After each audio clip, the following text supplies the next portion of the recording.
El vertimiento que está de la laguna nororiental, y esa laguna nororiental está vertiendo a lo que se llama el canal del Incoder. En el canal del Incoder no debería hacerse ese vertimiento allí por ley, no es recomendable, no es sano ambientalmente.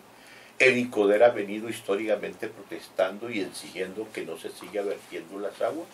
Ese vertimiento allí, como lógicamente ahí no hay dinámica de fluido, está perjudicando prácticamente unos 200.000 habitantes, y lo que se pretende entonces es cambiar ese punto de vertimiento del canal del Incoder y verterlo lógicamente al río Sinú a la altura de la 57 con Circunvalar. ¿Esas aguas cómo llegan allí, las que van a caer al río Sinú? Esas aguas van tratadas, van en bastante buenas condiciones.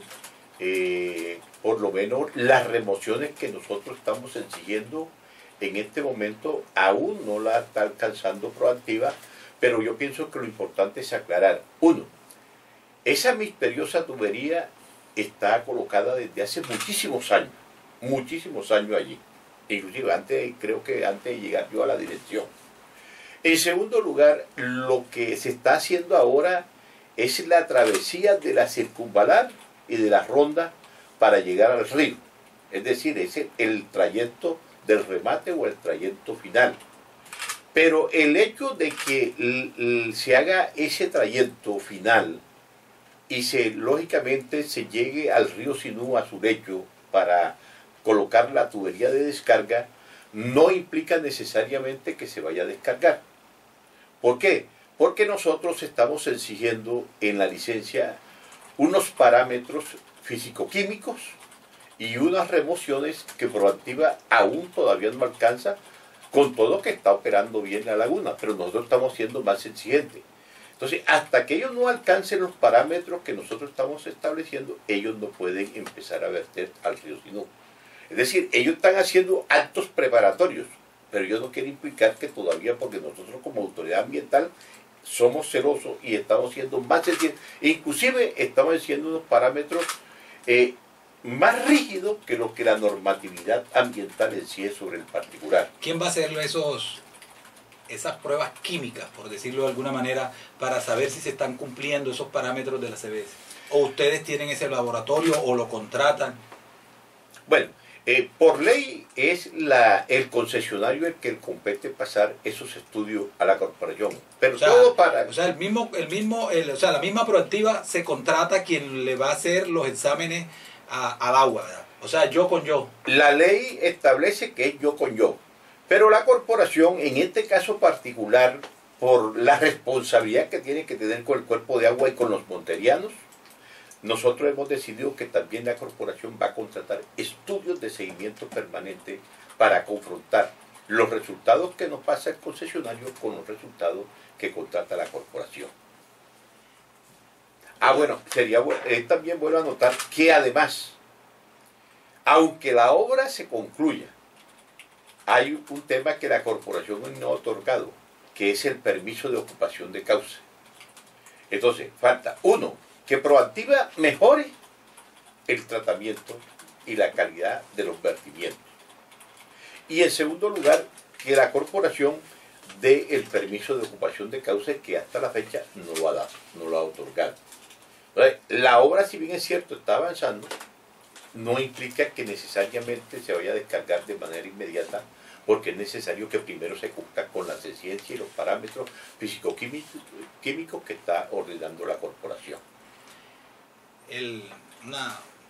Hace muchos años, como le decía ahora rato, cuando los monterianos llegaban allí ya sabían qué iban a oler. Eso va a regresar, no van a existir olores. Bueno, los estudios que nos han presentado, los diseños que nos han presentado, van enfocados a que no existan olores. Por eso es que la tubería, la descarga final, va en el propio lecho del río, va de manera profunda para que nunca esté expuesta. Es decir, que siempre esté cubierta de agua. Mientras siempre esté cubierta de agua, se puede asegurar que no van a haber olores ofensivos. esas otras descargas que se están haciendo a la altura de Sierra Chiquita, en el Batallón y a la altura de la calle 26, ¿tienen controles? Sí, claro, indiscutiblemente todo. Acuérdense que cuando se da la concesión, la normatividad exige que se tienen que presentar informes en el periódico y la autoridad ambiental hace también seguimientos permanentes sobre esos permisos, esos licenciamientos y esos vertimientos. Gustavo, no sé si tienes alguna pregunta sobre este tema, este mismo tema, para ir como pasando a otros. Sí, gracias Antonio y gracias al director de la CBS y a los amigos funcionarios de la corporación que lo acompañan. Dos temas muy puntuales. El director de la corporación advertía, si no se cumplen con unos protocolos exigidos por la corporación ambiental, no podrán verter ese agua residuales que deben ser tratadas al Sinú. En términos castellanos, ¿qué debe cumplir Proactiva para poder verter esas aguas al Sinú?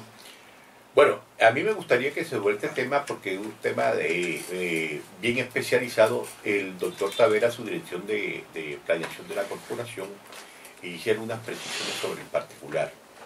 Doctor Tavera, buenos días. Bueno, buenos días a todos. Muchas gracias por la invitación. Yo les voy a contar al respecto. Cuando se realiza un vertimiento de aguas residuales domésticas típicas, como es el caso de lo que podría verter Proactiva en este punto la 57, básicamente lo que se está vertiendo es materia orgánica. La reacción inmediata que ocurre cuando esta materia orgánica cae a un río es un consumo de oxígeno. Si ustedes miran el río Bogotá, por ejemplo, el río Bogotá en la altura del tramo Soacha-Bogotá, que es donde está bastante contaminado, ahí lo que hay es un desbalance. Hay mucha materia orgánica y poco es el oxígeno que ofrece el agua. Entonces cae, y por eso los olores y todo el color del agua.